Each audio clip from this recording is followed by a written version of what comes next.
Thank you.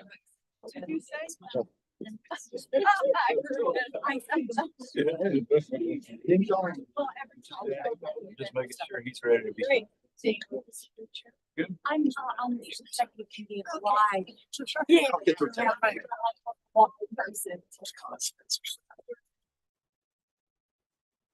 Good evening, all. It is now 6:30 p.m. I'm calling this Parks Advisory Board meeting to order.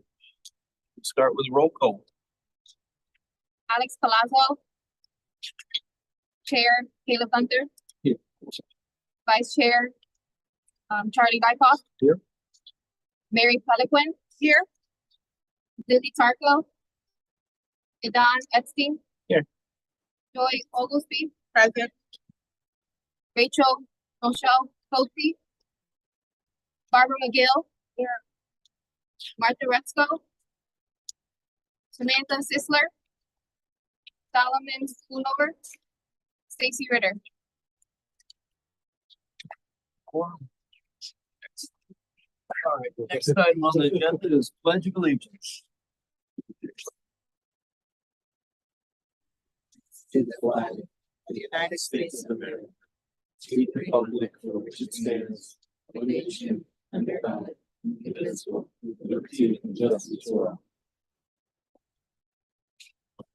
Did everybody receive a copy of the minutes? Yes. Got to get a chance to review. Yes. All right. So, hello. Arrival steep and late. Slow elevator.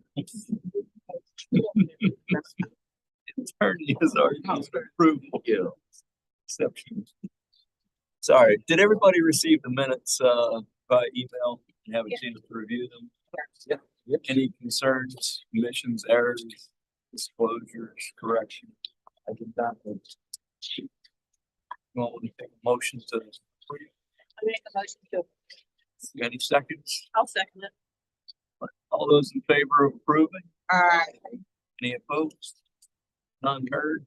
Motion carries. I wanted to welcome one of our past chairs of the Parks Advisory Board that's here tonight. I don't know how many of y'all remember. My favorite board. It's always fun seeing somebody in the crowd. Beyond that, I have to pass it off to Carl. Carl. All right. Agenda side. Good evening, everyone. So, as you see here on the first item, we received a request from the Coral Ridge Civic Association in regards to a few items that they would like to move forward with. And as part of that, Karen and I had a few conversations. I said it's probably appropriate for this to come before the board just so that you all are aware, and if there's any concerns, we can kind of discuss those at this time. And so, as you'll see from one of the requests in your packet, it is for to change the park hours from dusk to dawn or sunrise to sunset. Also requesting for the site itself to be a dog park, which, you know, may be a non-item in a month or so. The other item is to enclose the park with fence. And also regarding to a statute allowing sexual offenders to access city parks. And so there are some concerns with activity taking place at this park. And that being said, I'd like to. Well, I don't know if I'm just here for questions or, I mean, can I just ask one thing? So a dog park, there's two different ways of looking at it. There's like the dog park and holiday park where there's dogs have a place where they can run around. Yes. And then there's sometimes, there's confusion. We're trying to get this full path where dogs are allowed in the parks on leash. Okay, so I think dog friendly would be great. I think if we could, our one issue with people who already break the rules and arrive with their dogs is they come in the one path and that's where the homes are, the single family homes. And the dogs, they'll walk the dog, they'll play the dogs go to the bathroom. It's making the homeowner's dogs crazy. So if we could encourage the dog owners, if we give them permission, if we fence it, whatever would happen, be on the north side of the park, because nothing's going on over there other than the entrance to the enclave, which is and they're on board. I'm surprised Susie didn't send an email because I had copied her on everything. But you only have, the gate and then the back of the shopping center. So I think either. I know dog parks is a whole nother level. It's a lot and not very cost effective, things like that. So dog friendly, but encouraged on the north side of the park. Dog park, great, because people can let the dog off the leash, which they typically do anyway. But that's, something that if you could look into your funding, I think if we could have it fenced, then maybe we could encourage. The whole point, I think, is to encourage the neighbors, people who are out walking and going into this park typically have their dogs. So we're trying to increase traffic, right? The right kind of traffic, and maybe discourage with the change of time, which just makes sense for passive parks. It's like your state park. I mean, sun goes down, nobody should be there. There's no lights. There's no purpose of being there. There's no team practices. So I think that's a no-brainer. The fencing would be ideal. The 3/4 of the park is already fenced in. So although it's a large space, it would be the parking lot to the fence, which could be a sliding gate. But otherwise, it's completely enclosed. You got a gate on the pedestrian path from 37 Drive, which, the ranger could lock. And I was thinking like European Park over there behind Imperial Point Hospital, where the ranger would come and lock the gate. So that would be ideal. I don't think anybody could get in there, and then the dogs allowing, right? Anything else? Right, so this isn't necessarily anything for you all to vote on, but it's really more so to bring it to you all for any feedback or comments that you have regarding requests from the association. I would just say, because I've noticed also an increase in different people at Bayview, just watch out because, and like needles and all, I seen it on Baby Drive. So did you see, if you look at the pictures, we've had hypodermic needles. I mean, we really do have an issue with the homeless But here. but also like Bayview and also on Baby Drive. Absolutely. Absolutely. But I know it's a touchy subject. I mean, this is our park with the homeless person, sleeping next to, and the needles next to the playground. I mean, it's a really big issue, and it's just getting out of control. Rangers do the best they can. Police, it's just the answers that we keep, and this has been going on for years, just so you know. The answers we get back are, it's not illegal for the homeless person to ask the 11-year-old for money. Okay, but it's not right. Okay, did you see if they're sex offenders? Because we do have, whenever we get sexual predator alerts, they're right there. Their claimed address is right there by the Target shopping center, which this park is very near. And so I inquired, well, is it possible, can you inquire if they're one of the sexual predators? Well, because the laws have been loosened, sexual predators are allowed in our parks, which is just counterintuitive. I don't understand how you have parks where you're attracting children and sexual predators. It doesn't make sense. So, Isn't the park being fenced off? Is it fenced off? That's what she's requesting. 3/4 of it is fenced off. If we could get the northern part fenced and allow dogs, encouraging them on the north side of the park. And I don't know whose hands it would be. I mean, State Representative Lamarca is behind us. He wants me to keep him posted on, because he thought that the laws maybe had been tightened back up, but I don't know. I don't know how that fits into how we could change that. Is there a reason why the park isn't completely fenced in at the moment? So the area she's referring to is the parking lot area. It's not fenced in. So, and I'm sorry I don't have like a satellite of the park, but the park itself is all closed except for that parking lot. The entrance area. Yeah, into the actual park. Okay. So that's And then some green space to the actual let me- fence. So let me your feet back. Would it be feasible? Yeah, I don't think that it's an issue. I mean, of course, like we'd have to do some planning for it to kind of how it fits and whatnot and funding. But other than that, it's come up before, right? At some point. couple years. And do you Talked remember? about it. We got out there and met, Mhm. I want to say 150 yards, but I'm an English major. It's bigger than just the parking entrance because you have Seems like green a space. reasonable request from the community. I mean, I don't know how we find funding, but it seems like a reasonable request to keep the predators out to sunrise, to sunset. I mean, it seems a very reasonable request. Well, and I do think that part of the reason it's so attractive to the homeless is because it's behind a shopping mall. It's behind the houses that all have a hedge. It's very secluded.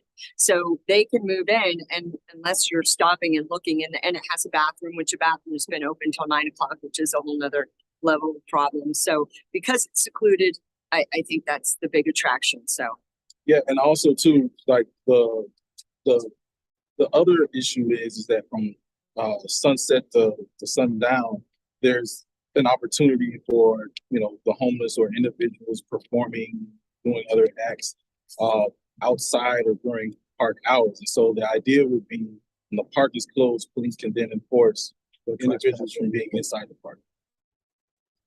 I think it's a good idea. I mean, I don't know they'll completely solve it, but I don't know, can they climb the fence? There's also that kind of stupid thing, but I think the park is closed and then, it's locked up. It certainly sends a message. And maybe when it first happened, there'd be a lot of vigilance to just kind of hang around there. And once it's locked and closed, if you're in it, you're trespassing, you're subject to arrest like anybody else. Correct. On October 1, I think the new homeless statute comes into play. I wonder to what degree would that have an impact on, the degree of homelessness that you're experiencing in that park? Well, it will all the parks will, but how many police do we have that are going to be able to do that in short 17? Yeah, and that's a real secluded park. Yeah, and not only that, I mean, you're allowed to be in the park even if you're homeless. It's You're not allowed to live in the park. correct. Even in the daytime. After the 10. So, Allowed to move in. exactly. So, to what degree can the police effectively enforce it? Right. So there's a few things. So in our park rules, you're not allowed to sleep.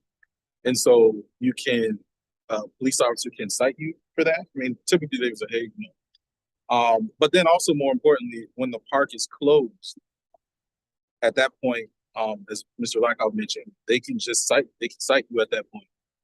You're trespassing and they can start that process. If you come again, then that's a trespass for multiple days.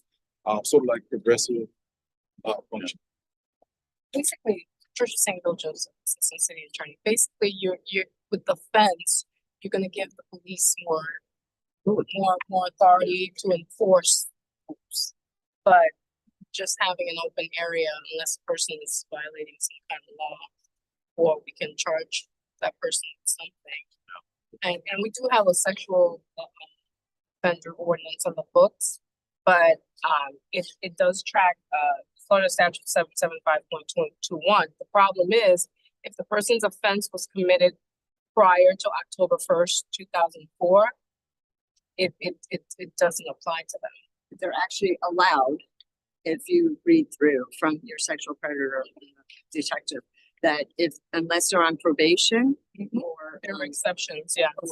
or Yes, parole. Yeah, So, there are multiple exceptions, yes. so sexual predator is fine as long as they're not on probation or parole. Does, Well, that's the way the code is, yes. so what would be the next steps? So essentially, which Karen and I have had a few conversations. Regarding the park rule or the time hours, I think we can take care of that. I can get with our facilities group to do an assessment of the gate area, and we'll stay in contact with each other. And then the dogs, I think the dog park is probably going to take care of itself once we finalize those park rules to commission as far as the dog park. It's the dogs on a leash, a 6-foot leash. Yeah. So essentially, I think we'll be able to handle Awesome. but I just wanted to make the board aware that these are things that are happening. So if you get questions, you'll know why. And will that change the entrance that you were talking about too? No. Based on that the people aren't walking their dogs, make another people, Well, they wouldn't be there at sunset, right? They're not allowed. So you lock it at sunrise and sunset. It's just on your rangers. So I don't know how that fits into their schedule, but Yeah, you'd have to add it to their rotation once the gate is secured and installed to do the line. okay. All right. Any other questions? The only thing I can say is it works very well in the rivers, Riverland Preserve. The gate around, the fence around the whole place. Same Sunset, Same sunset, idea. Yes. ranger comes by, locks them with the man gate, the walk-through gate, and then locks the driveway gate. That's no problem. Anybody climb over the fence or anything like that? Yeah, don't plant bushes around the fence. Yeah, right. And then, I mean, you know, maybe the enclave, our neighborhood, city funding, I mean, maybe we could pull from different funds. Certain. Well, just making sure theoretically it's feasible because we have other parks that are sunrise, sunset. That's correct. Where are we on the dog ordinance though for parks in that we're trying to move that forward, but I know that kind of got stalled with commission's request. So once it came back to the board, which is at our last meeting, now that that's taken care of, that's going to go to the board, I believe, on the 15th, or to commission on the 15th, which Are you getting part of what? October 15th. That's where it's scheduled to go on now, but that's also in concert with our park rules as a whole. Because remember, it's not an ordinance, it's a park rule. And so that packet is going together to commission. Okay.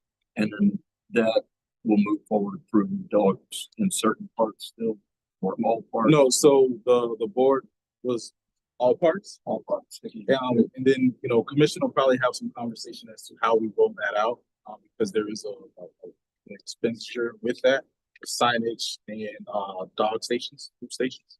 So there's a few things that we have to work out with, and but at the end of the day, I think we can kind of make it work. Thanks. Well, when you send that package of information to the commission, are you gonna include that opt-in, opt-out type thing? So no, because based on the conversation that we had, it was, we were all like, this is good. Okay, that's one. Yeah. And we get around this signage, can we put a QR code on that thing that has the entire park rule? We can. Mhm.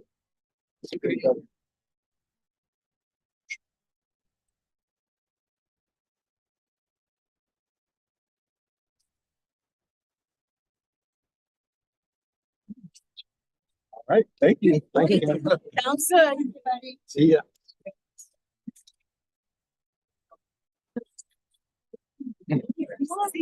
We have one item down off the agenda. Item number 2, Carl.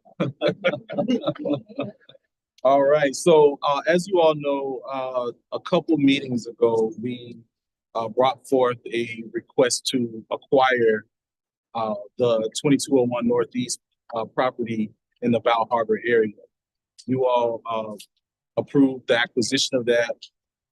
And so as that, we are now looking to name it. And so I've been in contact with the HOA president, Craig here, and now we'd like to name the park Bayview, or I'm sorry, Bal Harbor. So that is where we are. And you have any comments you want to make to that?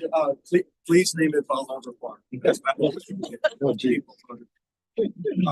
I'm almost embarrassed to say and even bring this up, but the second place was my name. Oh, I want that one. Because of the work on it, but I'm too young to have a park named after me. Can I make a motion? Make a motion that we name the park over there at the Bal Harbor's entrance area, Bal Harbor Park. I second. Any discussion?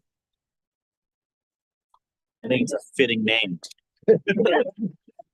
It's a fitting name because it's by the neighborhood, but does that imply that it's a park for that neighborhood and not necessarily a public park? My only concern. Just because if you look at like the parks in Rio Vista, that's, you know, they all have like Virginia Shimmy Young Park, they're all named after something. I don't know of a park that's named after a neighborhood. Is there? Maybe. So, if I can speak, to be clear, the neighborhood's called Bal Harbor, but there are things outside of Bal Harbor called Bal Harbor, like Bal Harbor Stars, which is completely outside of Bal Harbor. So that whole area is kind of Bal Harbor. And then the park, the majority of the park is outside of Bal Harbor's, our neighborhood, Bal Harbor. And we change it to Batzel Park at the harbor.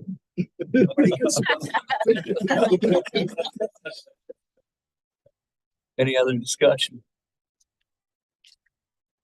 We have a motion, we have a second. I guess it's a vote, is it a roll call vote? Is it roll call vote? No problem. All right. And we have city. Alex Palazzo. Caleb Gunter, Yes. Charlie Lightfoot, Yes. Mary Peliquin, Yes. Dilly Tarko. Yes. Idan Epstein, Yes. Joy Oglesby, Yes. Rochelle Clotey, Yes. Barbara McGill, Yes. Martha Retzko. Yes. Samantha Sisler. Solomon Schoonover, Yes. Stacy Ritter.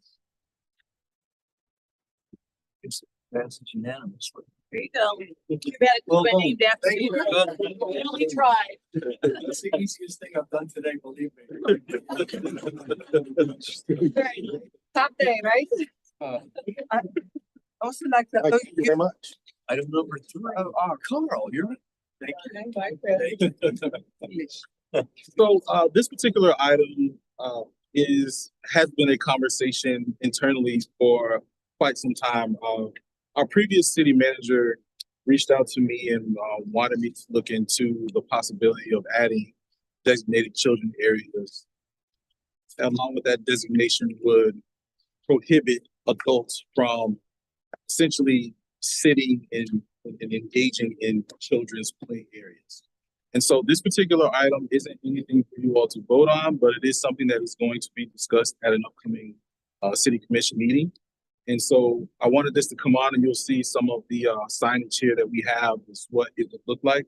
I know our city attorney is looking into that and wanted to make you all aware.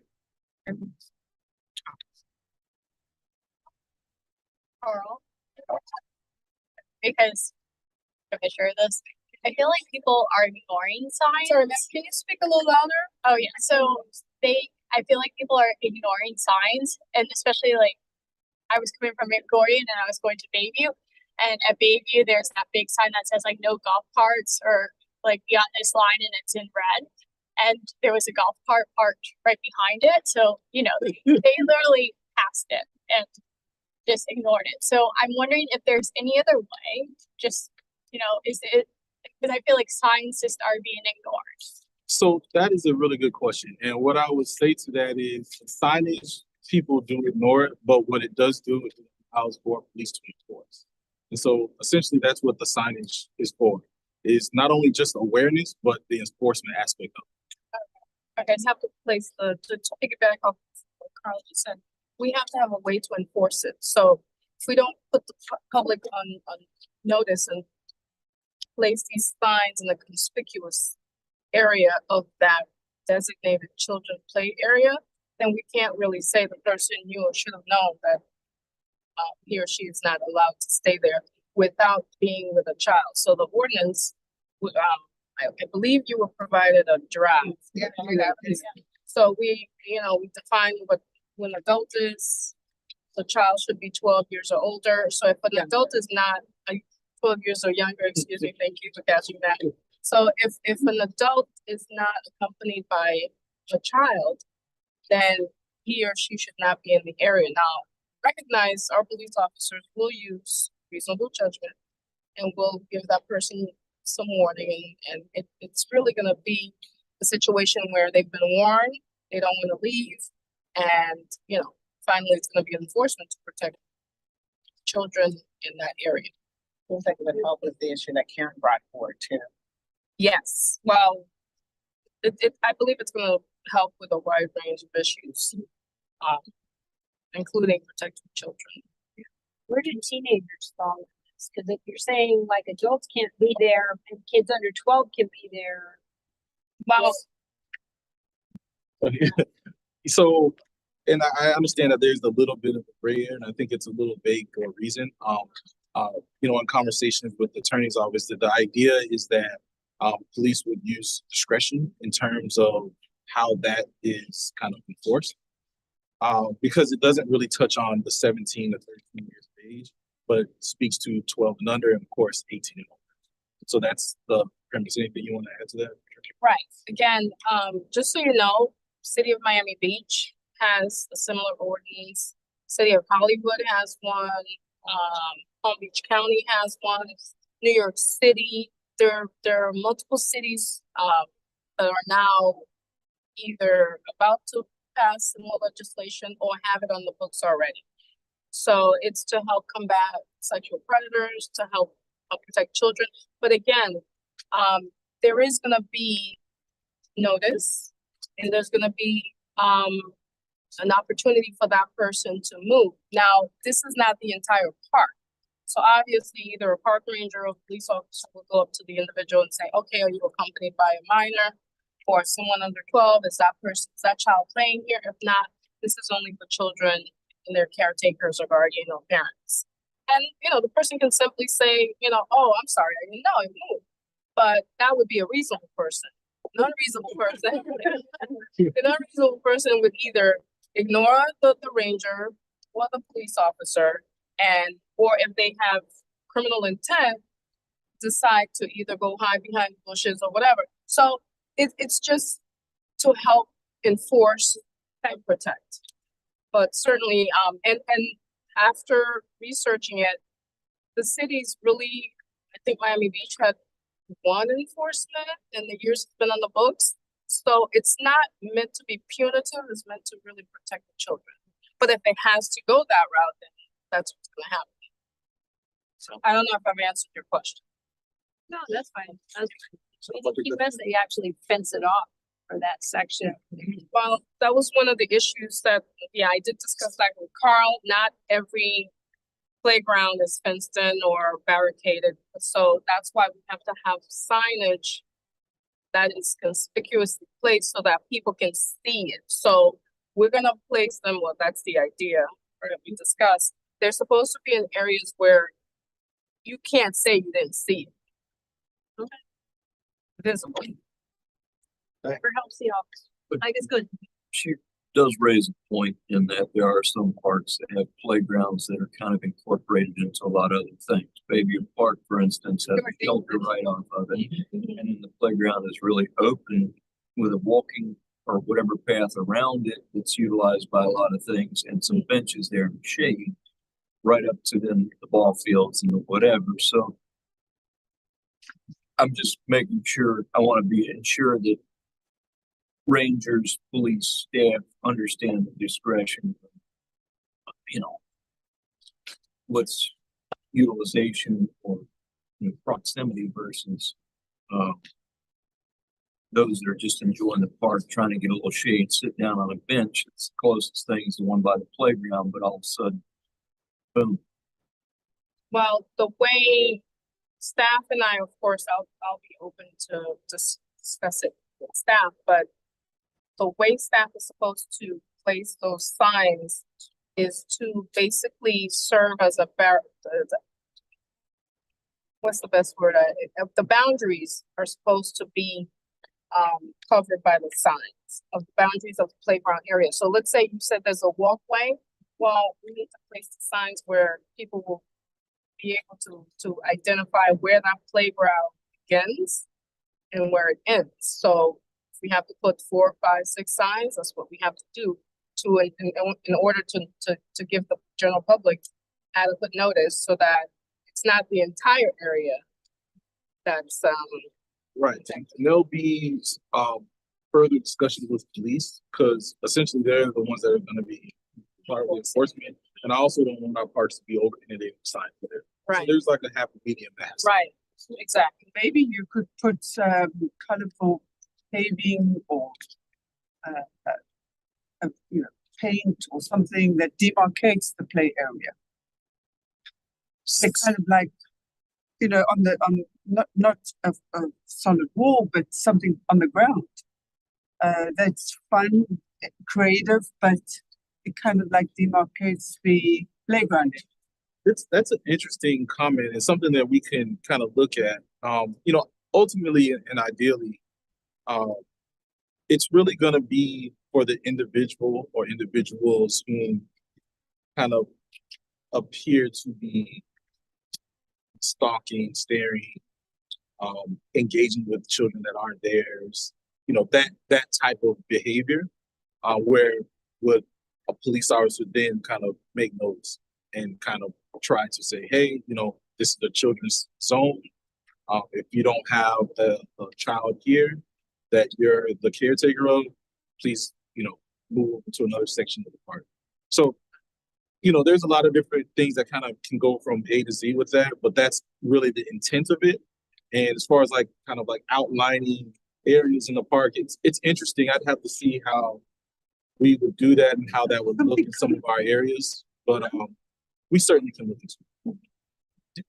And wouldn't the police officer or the park ranger be responding as a result of a call from a parent probably that there's Either a report or they personally observe person. Yes. because most kids under the age of 12 may not be savvy enough to realize they've got somebody sitting on a park bench keeping out. But a parent. Right, guardian, right. That's why I'm saying somebody else can see someone that's why I loitering think of in the the phone. area, they'll phone. call the ranger or officer. Yeah, so we're, it's, I know it's new, but, Well, it seems like a good thing. Sorry, I just have a stupid question. So does that mean that adults can't go on the swings or just some, yeah, They should stay away from the That's correct. It's fun for children. well, I was just some people like to swing, you swing on it. I understand. So, Oh, they can't do that. I hate that too. Yeah. I hate that when I see them on the swing. Just don't look at any kids while you're. Bring a nephew or a niece with you. Or bring a neighbor.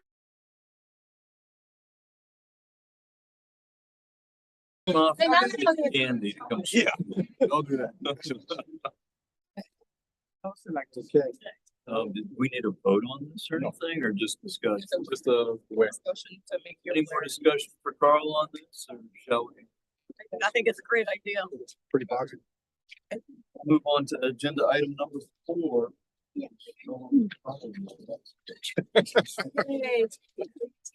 programs in that. Yeah. Measure our ordinance. Oh, this one, she. Previous. All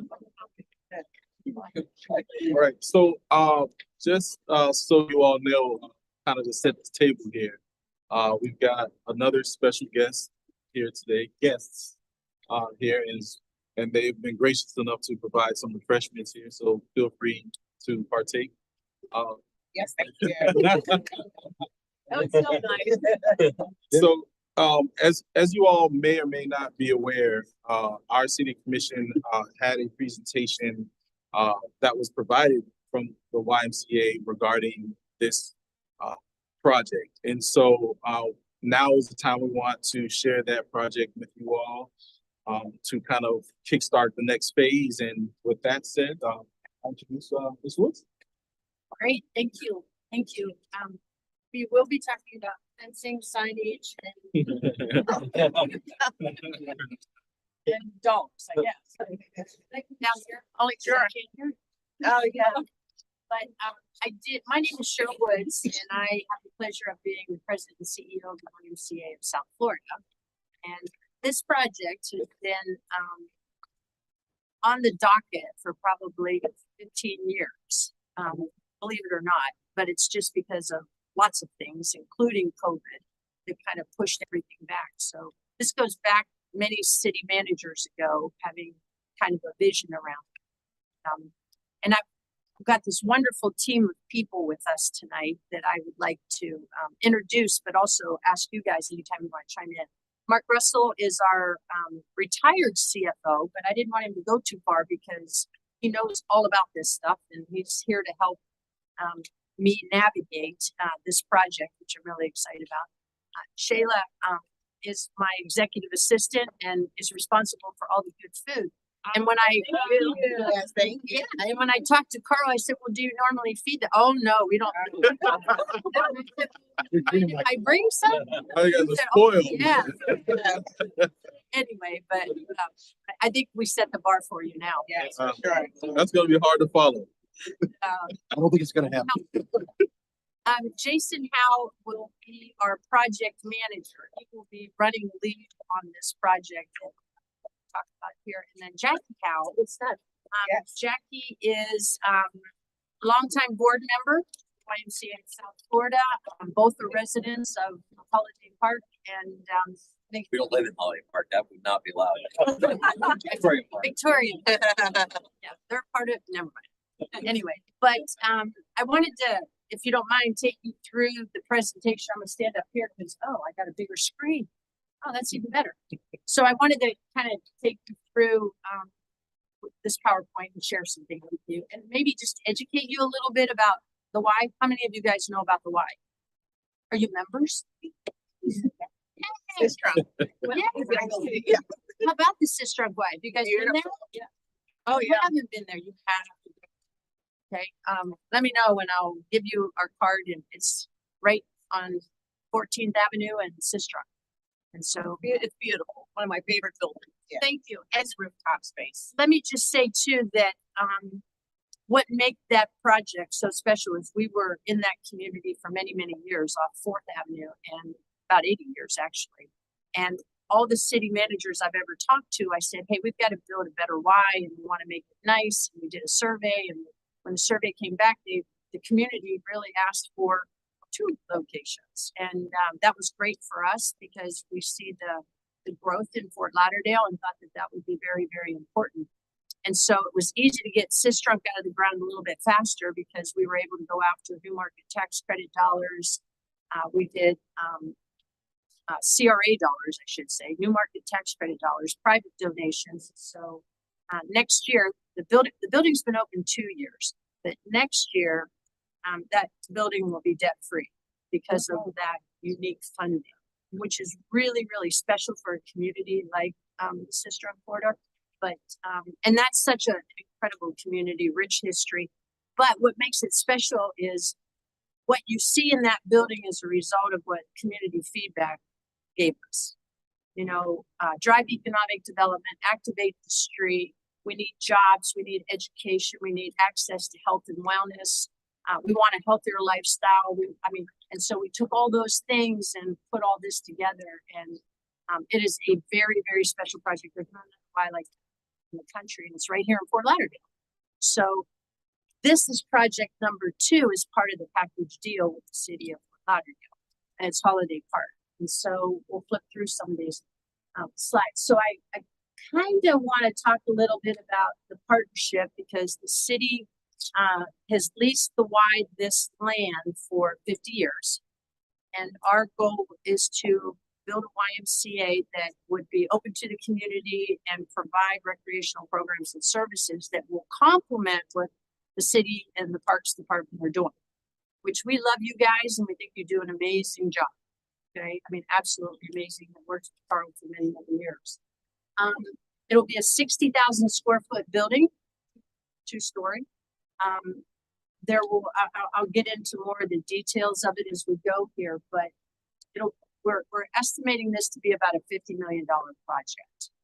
One of the most important amenities of this project will be a swimming pool, an aquatic center for the residents and the community, because there really isn't that nearby. I mean, Sunrise, but it's a little bit different. And the cool thing is we will employ at least 100 employees at this location. We've got about 45 or 50 over at Sistrunk, many of whom reside in the Sistrunk community. So we hired within the community. But in the summer, this will probably ramp up to about 150 just because of the types of programs and services that we offer. So next slide. Looks the same, but I wanted to just talk a second. Carl and I were talking about the business model of a Y, because I don't know if you all know this, but we have YUSA up in Chicago. We're a federation, not a corporation. That just means that we're locally owned and operated by a board of directors. Okay, we don't have a funding model that comes to us. All right, we have to earn that revenue. We have to find ways that one of our missions is no one's turned away due to their inability to pay. So we have to be very business minded in how we operate the Y, because we have to make sure that we pay for operations, we can fulfill our mission, and we can do all the great work that we're going to do.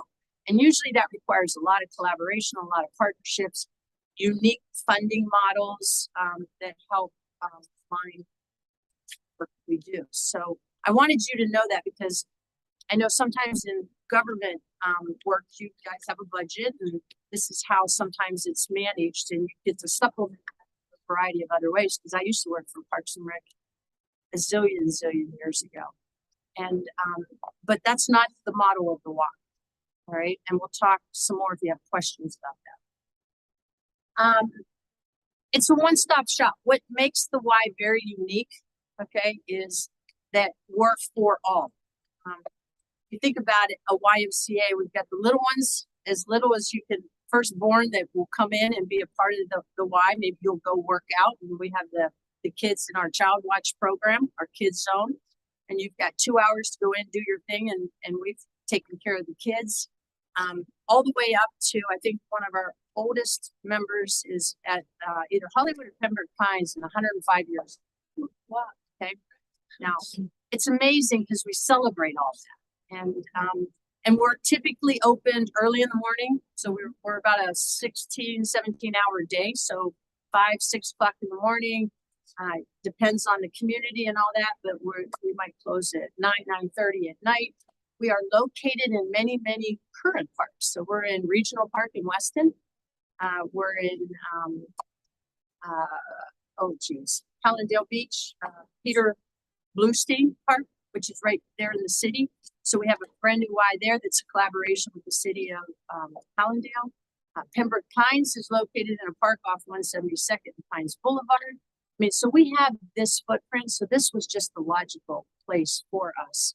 And I see this as your central park, our central park of Fort Lauderdale. And so it's a one-stop shop for families. And I just want to keep saying that, because even how we program, it's very intentional based on the age group. And then we also try to stagger the programs, because people might come in and work out in the morning, and then next thing you know, we've got our seniors that are there. Next thing you know, you've got the whole families coming at 4, 5, 6 o'clock at night.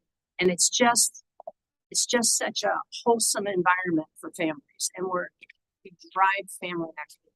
Really encourage that. A lot of our areas of focus are health and wellness for all. And when we say that, we're not just talking about physical health, because we'll do that very well, but also just the socialization. We always say in our Hollywood Y, one of the most important pieces of equipment is the coffee pot. Because after everyone works out, our seniors, water exercise or chair aerobics or whatever it might be, they like to gather in the lobby and just have that socialization and fellowship. And we're really, really proud of all that. And so it's a lot more than just physical health. Aquatic programs, we're going to spend a minute talking about that, because I don't know if you all know, but we lead the nation in the number of kids who drown, especially under the age of 4. And so we have a full court press going on right now with aquatics and water safety and parent education, because as we say, drowning doesn't discriminate. So it doesn't matter your economic ability or level to where you live. Kids are drowning, and we have more kids who have drowned in 24 to date than we did all of last year. All right, we had a lot of kids drown during COVID. That was just because we're distracted. And so we really do a lot around that. After school programs, summer camp, we know kids. I mean, we really, really, really know kids and teens. Indoor sports, we've been working with Carl and Phil and all of those before. We're going to run indoor sports programs. You guys run outdoor sports programs. It's kind of how we are teeing this up, I think. Doesn't mean we can't do both, but I think, you'll see that there'll be a lot of synergy. Enrichment, I mean, we've spent time talking to Victoria Park HOAs, like the Village HOAs. Just what are some of the additional programs and services that you hear residents asking for that maybe city parks can do, YMCAs can do, we can do. And that's really the goal. Special events, We do Healthy Kids Day. We're gonna be doing Veterans Day breakfast. Because the Y has like almost a 200-year history in all of this. So again, when we do programming, we do it intentionally to build community, okay, for all different age groups. And then community engagement, we're really proud of, and volunteerism, just like all of you. So questions about any of that? Yeah, go as fast as I can. Yes, ma'am. Because you touched on indoor sports, and I was just wondering, I noticed that the pool's outdoor. I just wonder why, because I think the Y in Boca has an indoor pool as well, and I was just wondering Why didn't we do indoor? Why didn't we do indoor? Cost. Oh, gosh, yeah. I don't think there's any indoor pools in Broward or Dade County. College went one, it's an Yeah. indoor, part of it is indoor and then the Yeah, other part is outdoors. And Because we looked at you that. know what? It's a nightmare for maintenance. Yeah. And the chlorine smell indoors. Chemicals, growing But we have aquatic center. inside the building. Yeah. That's a good question. So we're gonna go next slide. So a few things, renderings and all that, health and wellness will, as we know, the Yeah, we know enough about it. population, right? We know enough about that. I know you do. The good news I can is tell this becomes that one-stop shop for families. I mean, if I've heard it from the day I moved here to today, it's like, there's nothing for our kids, you know?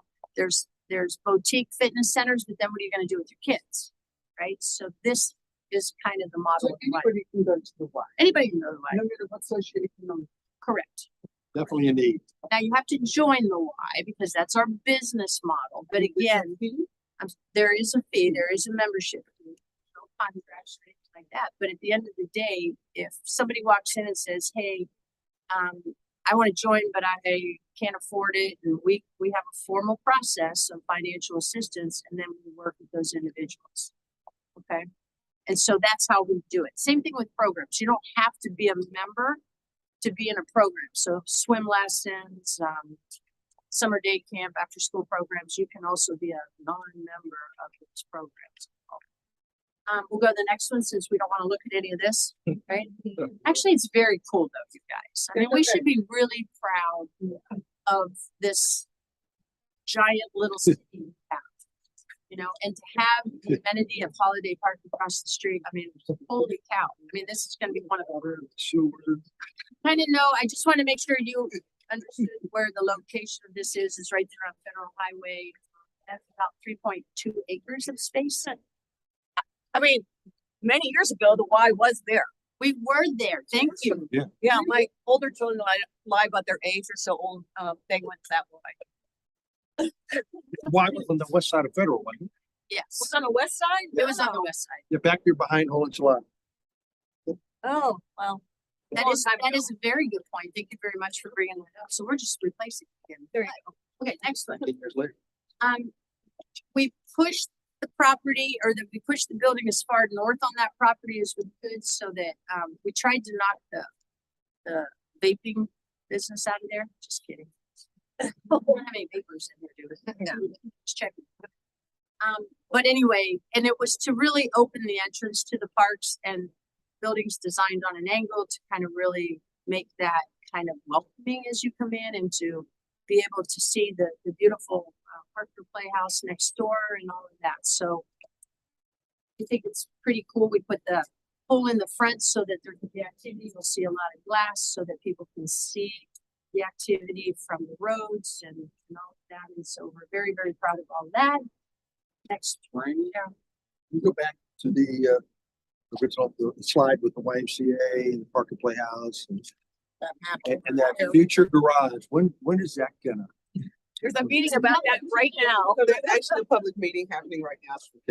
Yeah, because Part of the park. with the hockey rink stuff and the restaurant and Starlight Musicals and Parker Playhouse. So to that point, you know, Cheryl and I have had many conversations as far as like how we address that. And like currently, you know, with Parker and the Panthers, we coordinate monthly meetings, and this will be included in that conversation. It definitely needs parking process. Yeah, there's no doubt about it. Mentions the Broward Health. I guess, building or something? Yep. Where's that gonna be located? It'll be on the north end of this property, which we will get to. Okay. All right, we'll keep going. Thank you. Just want to show you different renderings, 6-lane pool.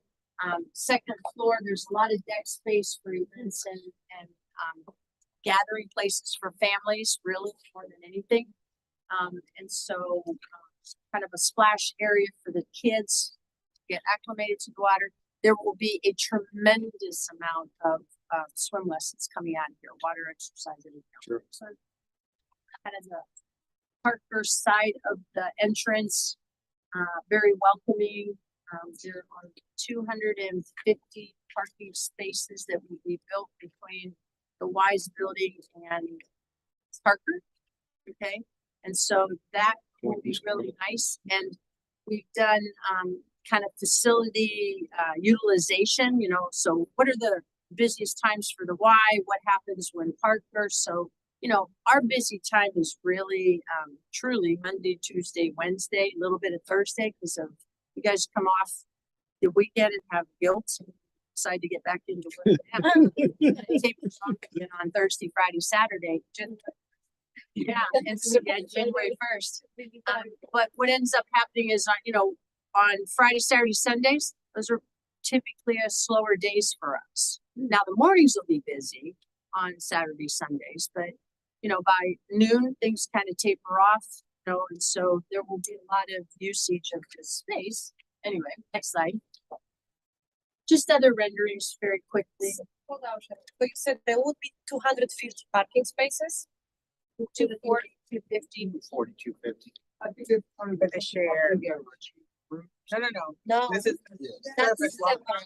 The garage. No, this is, that's different. The garage is very different. This is just what's on this property.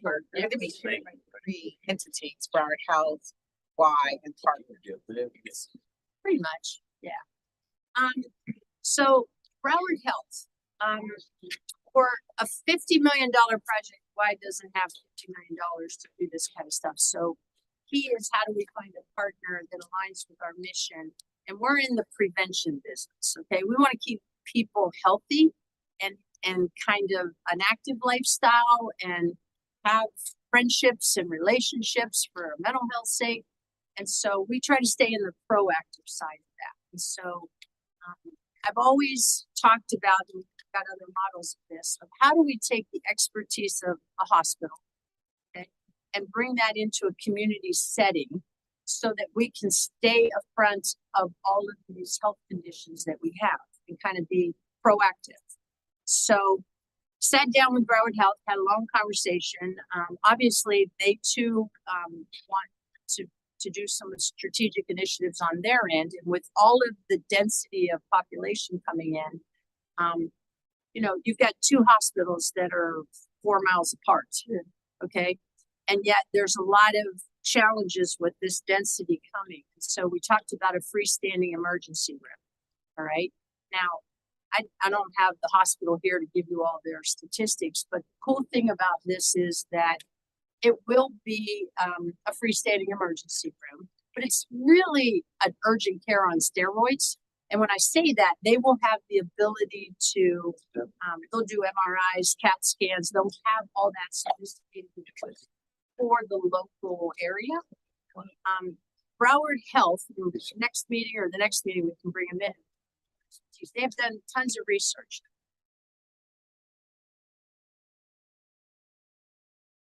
Driving to that location or riding your golf cart or coming off the soccer field or whatever. It is not an ambulance that's coming in from Federal Highway. All right. And so it's really to serve residential areas of surrounding area. The cool thing about that too is the wait time's quick. You know, you go to an emergency room at either end of Federal there, Holy Cross or Broward. I mean, there's 2.5 hour wait. This is boom, boom, boom, get in, get out. And they will have areas for youth as well as adults.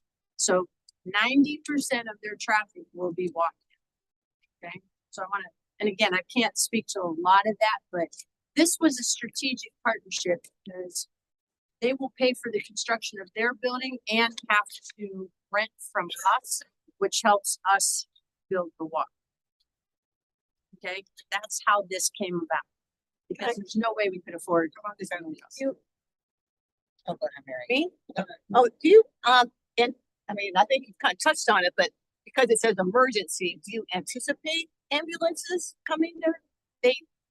Broward Health predicts that any ambulance you see there will probably be to transport someone that comes in to the hospital. Okay, It will be able to stabilize the individual, depending if somebody comes in, hey, you know, I don't feel good, I feel like I'm having a heart attack, boom, boom, then transport them up if they need to be. If an ambulance has a truly, like somebody having a heart attack, they're not gonna bring, I do know This would that, be- that's true. then if Shane Strum, will tell you the story. It's more of your child breaks a leg over at Holiday Park. If you take them to an emergency room, you're going to be about 2.5 hours before they will see the child. Here, they'll be out, seen, treated out the door in 90 minutes with cast on.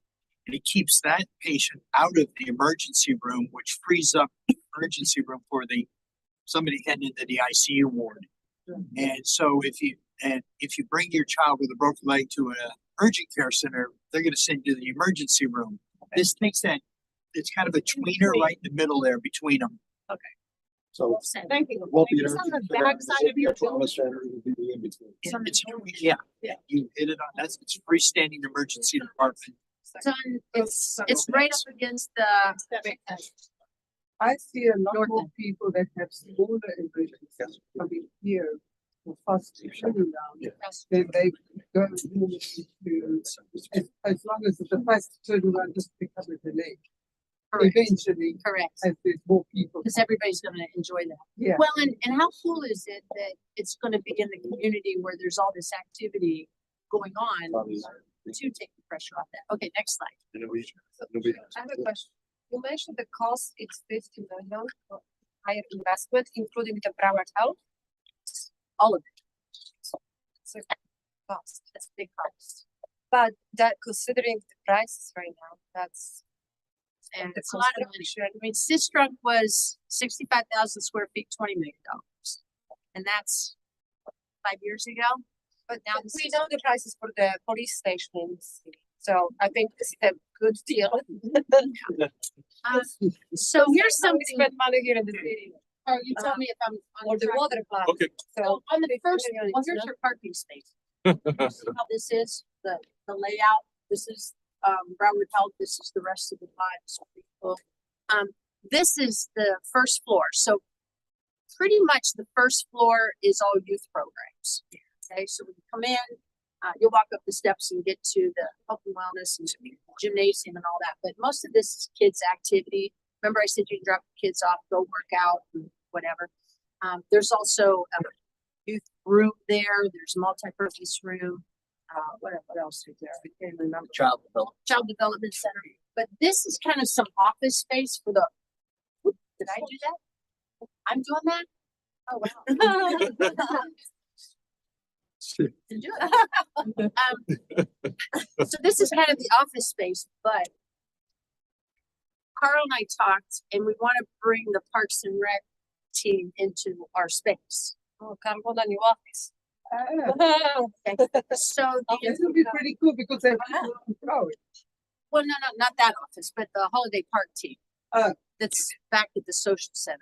Okay. Oh, And so in order to program and kind of cohabitate, we thought that everybody would be in here. So when his coaches come in or parents come in to register and the coaches have to get background checks and pictures and all that, that can all be done here at the front desk and right here in our front. Yeah, it's really a fantastic idea because it allows us to be able to not act in silos, but work in a collaborative effort.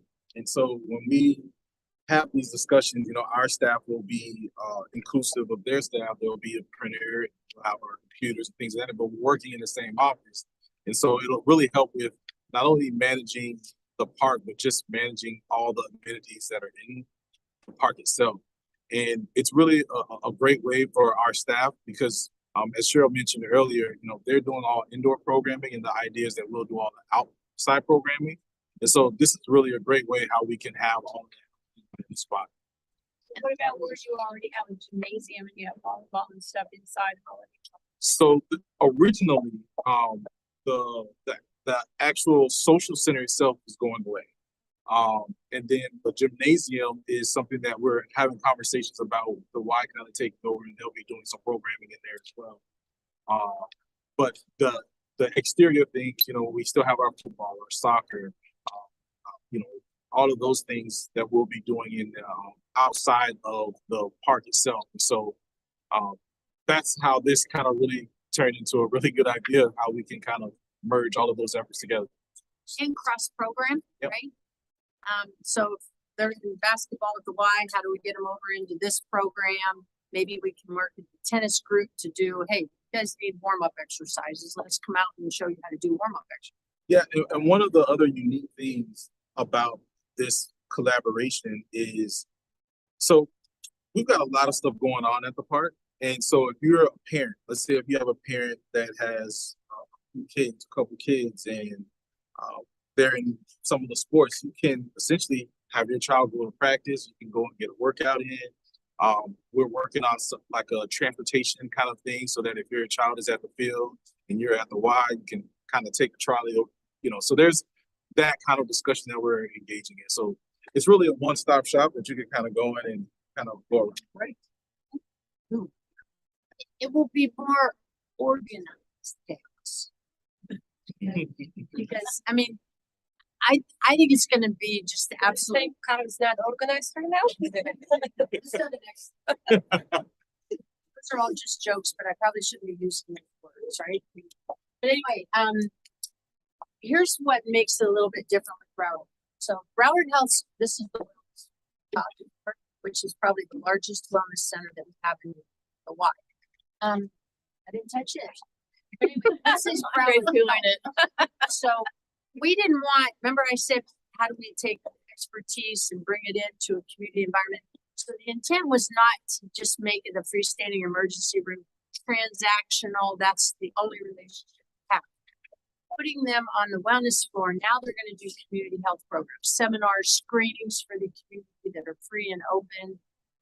They'll just be more continuing it kind of programs based on population. We could have a seminar for seniors. It could be diabetes prevention program, that we've got the exercise side of it, but what's the medical side of it? And so that's kind of what this vision is all about. Now it makes that partnership much, much more intentional and integrated for the benefit of the community.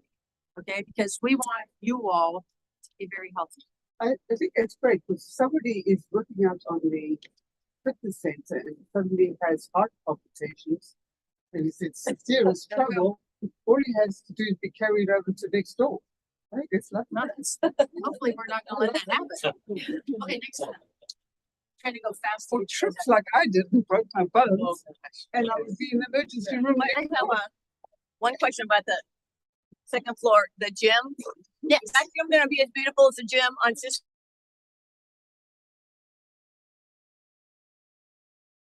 Is what she wants. They're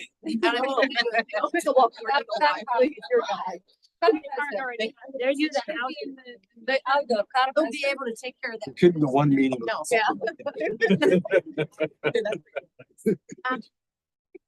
This just gives you kind of a layout. This is parking right here, so it just shows you kind of what that will be. Anyway, next slide, please. Here's our priority for water for aquatics, and I really wanted to hit this. I want you to see how comprehensive that is. There's a little kids swim team. There's free swim lessons. We run a lot of after school programs. We're probably one of the largest after school programs in Broward County and Miami, but we run the largest after school program for children with special needs.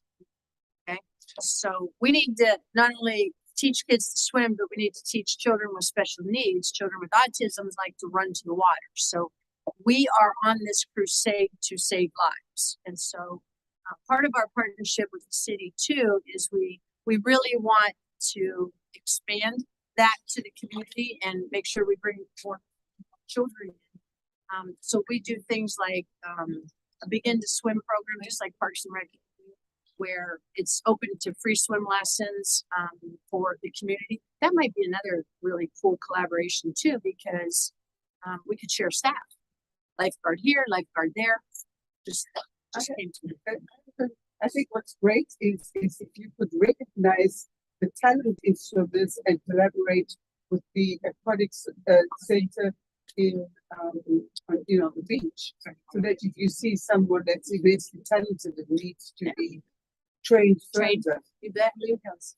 Yeah, Well, we'll and do water exercise, there'll be water therapy, so, I mean, again, it's a very comprehensive type of program, master swim, open swim. Are you gonna, work with the I'm a master swimmer. You're gonna work with a team that's already, Love to. I realize it's not full yet. Pardon? 5 a.m. 6:30. There you go. Yeah. That'll be perfect. Also open swim and lap swim. So open swim is just, everybody comes here. So there may be a couple lanes for lap, but then the rest of the pool is open to the community and, so next one. More about water safety drown prevention. We do a whole program on water watcher tags so that people understand supervision. Next one. More statistics. We know that 88% of youth who drown are under adult supervision, you all.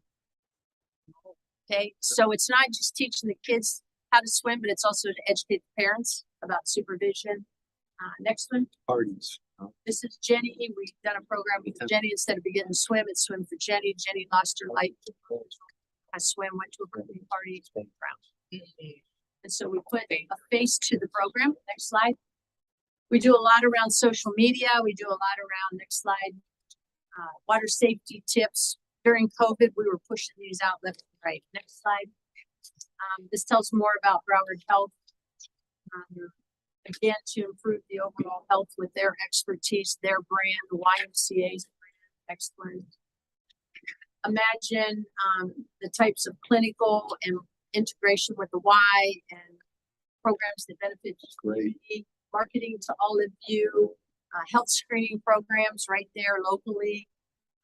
Outreach, if we want to go into HOA communities and support some of the efforts of them. Community and population programming, so seniors to kids to different. And then really it's a good training ground for us. So we have our health and wellness team that can consult with Broward Health. Next one. Cheryl, I'm sorry, you mentioned HOA, but previous slide, there was a space for corporate events and HOAs. We, on the second floor of the buildings, there's Basically like a community center for. second open community. That's all. So 2,000 square feet of space. Okay, so that's for the cities or just? Yeah, and programming. I expect, this will be pretty programmed. I think so, because I also, we were discussing in the city, the future city hall, and we did a community outreach. I sit on the infrastructure aspects of that. So we did a community outreach, and one of the requests was space for public meetings that HOAs have.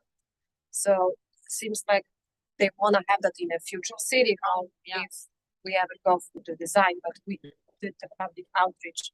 And we did not even have a space for that public outreach. Actually, we met twice in the holiday park. Because this really the idea was to meet in each district. So, there was a problem. We actually went to YMCA as well. There was one of the public spaces provided. And we can do some of that depending on, it can't be prime time, a Monday night at 7 o'clock. I'm not talking the logistics, but, but not yeah, an we can do extra. that. You'll have to, take a yoga class, then you can have a meeting. Okay, next one. Package deal. Package deal. There you go. Well, then you won't need the meeting. You'll just be like. No, it'll be just just me. Everybody would agree to everything. There you go. And remember, so this entrance to the park's down here. I did that. And then this is the north end of the property. So the check cashing store is right here, just to give you kind of a. Speaking of the check cashing store, the vape place, if you made those guys an offer or anything like that? Can't find it. Can't find. Well, they're, according to corporate records, are in Delray Beach. Yeah, we're They smart. don't respond. Okay. Ghosted us. We tried. There's been an intense YMCA outreach to them and city outreach to them. Need a PI. Just how about Vito, you know, and Carmen? But the Next slide. the change. Just a little more. Again, board certified doctors, okay? I mean, that just raises the expertise. Services that can be provided, full diagnostic, emergency lab testing, so that's right there on site. You can read them up, the rest. Next slide. Why? Because you'll save time, it's faster. You can see the operation they expect will be typically 8 a.m. to 5-6 p.m. It's what has typically happened. This will care for 24/7. All right, so I want to make sure you guys know that. Who are the doctors? I mean, you got a whole team of doctors when you have this freestanding emergency room. Timing, I think, is one of the most important. And also, I think when you go to a freestanding emergency room, don't hold me to this, but I think it's also a little bit cheaper than going to full-fledged emergency rooms and hospitals. So next slide. Timeline. City approved the lease, like Carl said, on May 7th, right? And it's full steam ahead. The city is agreeing to help us build the swimming pool. And for that, we're going to carve out hours during the week that don't have to necessarily be a member to come in and use the pool. A benefit to the community. That's kind of that collaborative work going. Huh? Oh, who's the architect? Zakovich is the name of the architect. The builder will be Gulf and A&F. Gulf does a lot of projects around here. Built Sistra, Yeah. A&F. And for rent forever. Absolutely phenomenal in the medical space. I think they built half of Memorial Hospital. Open to the public Q1 of 27. Wow. Probably DRC packet went in 2 weeks ago, 2.5 weeks ago. Development Review Committee. The nice thing is I think the city has wanted this and supported us and hope to go as fast as we can. So anything from Jackie, you, Jason? No, hi again. My name is Jackie Howe. My husband Jason. We have been residents of both our children when we were living on 11th Avenue. We grew up sending them to Holiday Park. We are as ingrained in the community as you can possibly get. We still live in Victoria Park. This has been something that I have been a gnat in her ear for the 15 years I have been coincidental. Yeah, because it's something that's so needed. I mean, with you have your kids, there's nothing to do. There's no family sense of community. The kids go, they learn, they're wonderful. My kids did every sport in Holiday Park, and we sat in the bleachers, and there was nothing for us to do. Or my kids were babies and I wanted to go to the gym, I had to be faced with not going to the gym or putting them into like a kind of fancy closet in one of the the other gyms. It was just horrible. Also, having kids at Holiday Park, kids get hurt, husbands get hurt.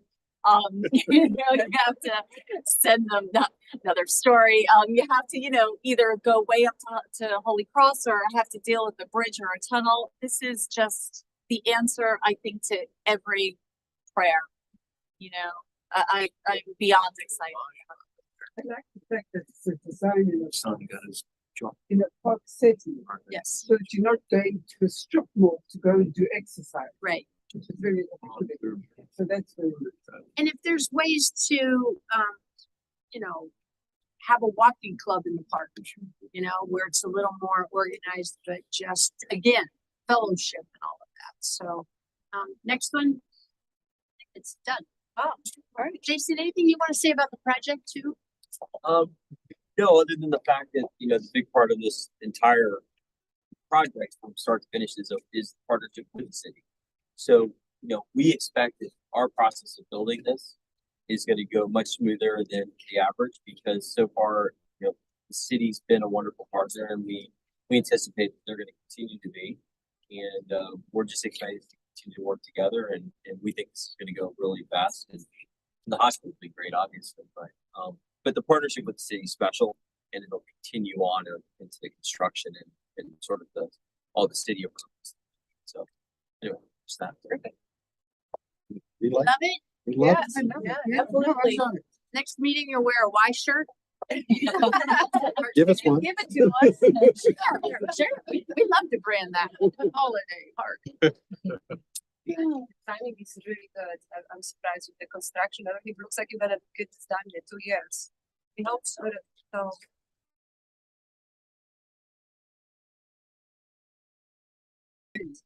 So now if I hurt myself, I just gotta go. Somebody drag me over there. I think it's great. Just real quick, Cheryl may have already mentioned this already, but kind of dealing with the storm on the other hand, so I've kind of been in and out. But just so everyone's at a future meeting, there's the possibility to have bond dollars from land acquisition that 2 commissioners are putting to aid in this project. And as you know, the caveat is for you all to have that come before the board and approve it. So you'll be seeing that at a future meeting. And that will be earmarked specifically for the pool. And that is, that's probably a $5 million pool, and we're looking at $1 million from each of the commission districts for that. And that's why we want to open it up for the residents, especially on weekends where families have a chance to come and they don't have to necessarily be members of the Y. You'll still have to enter through the Y. so they would be like going to the park, going to the pool. Yeah, or take a class or whatever. We built a Y. Mark and I worked together in Orlando, and we built a Y in a park. And I can tell you a lot of I do want to mention this because you guys talked about homelessness and all of that. I mean, we're going to be pushing that out. Okay, you can't hang out there, right? I mean, your city may have one ordinance, but we get to kind of say nope, nope, nope. But I can tell you, we went into a park in Orlando, and everyone was worried about trash and homelessness, and it was completely the opposite because now there's activity and supervision, and all that just disappeared. So we're gonna try to help facilitate some of that too. Great. All right. Anything I missed? Oh, yes, we know. We love this woman. She's absolutely, she's been kind of helping us navigate some of the city, but we appreciate you. I love what you all do for the community. We want to be absolute incredible partners with you. We want to collaborate. We don't want to duplicate. We want to be here to hear what the needs of the community are, especially at holiday, and see if there's ways we can help. If it's in our wheelhouse. If not, we probably have other partners. So, but thank you for tonight's, and there's plenty. Thank you for the food. Thank you. Thank you. Very much. Thank you.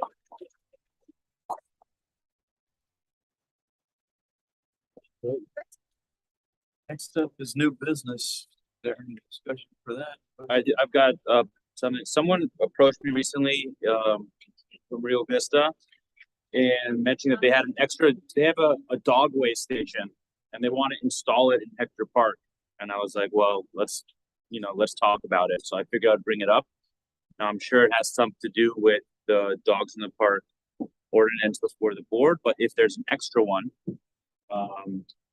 and they donate it to the city to have it installed, and then eventually would that fall under parks to maintain the I missed the first part of your. There's someone in the community that wants to donate the dog waste station. They have an extra one. Okay.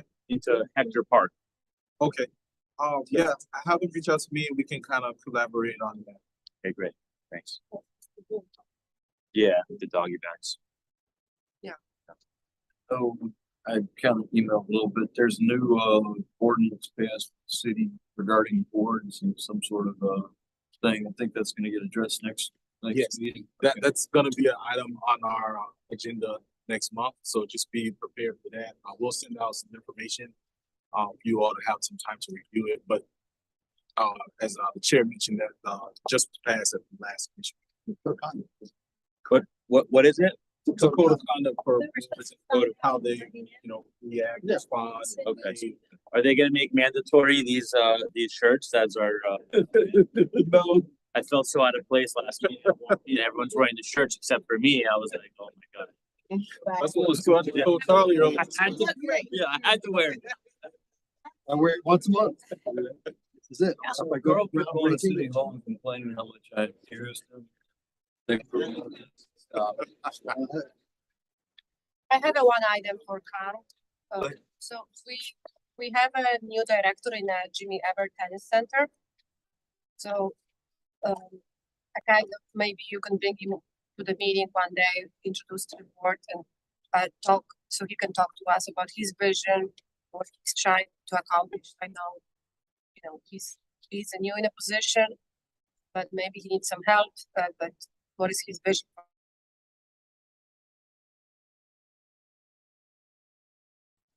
Sounds good. We can do that. Okay, thank you. Back to the code of conduct. I got something in the mail the other day. It's for the form I was supposed to sign and email back. Yeah, as a board member, it's all of you all will receive it if you have it. Something that all members that are part of the board will have to sign and be cognizant. Did I do that? Did I do that already? I think I signed something the other day, but I don't think it was for park. It was for something else. I know it was in my spam folder. Pardon? It was in my spam folder, so if you didn't get it, check your spam because. Oh, you didn't get anything from me? No. Did you send me something? No, we're making a meal that was about. Yeah. From the city clerk. Yes. Okay.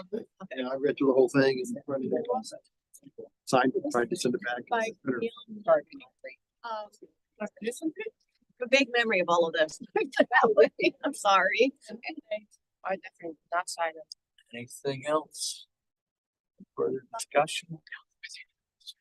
Right. This meeting is adjourned. Thank you very much. Good job, everybody.